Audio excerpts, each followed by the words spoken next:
নমস্কার। আমি আজকে পুরুষ মানুষ সম্পর্কে কিছু কথা বলবো,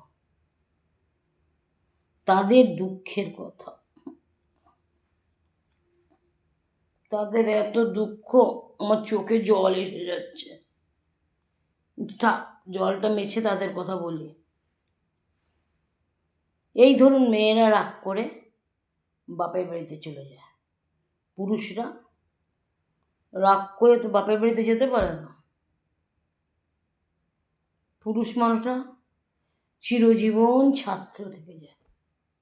ছোটবেলা মা বলতো, বাবু তুই কিছু বুঝিস না, তুই এটার মধ্যে থাকবি না, তুই এটা কথা বলবি না।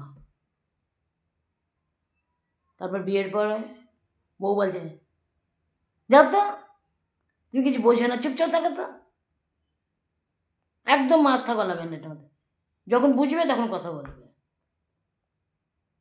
আর ছেলেমেয়েরা, বাবা তোমাকে চুপ করতে বলেছি, চুপ, তুমি যেটা বোঝো না সেটা কেন কথা বলো, আগে বোঝো ব্যাপারটা, তারপর কথা বলো। হায় হায় অসহায় পুরুষ, তোমরা নিজেরাই জানো না তোমাদের শেখার বয়স ঠিক কতদিন, কত বছর পর্যন্ত তোমরা শিখবে। আমার তোমাদের কথা শুনে চোখে জল এসে যায়। হায় অসহায় পুরুষটা।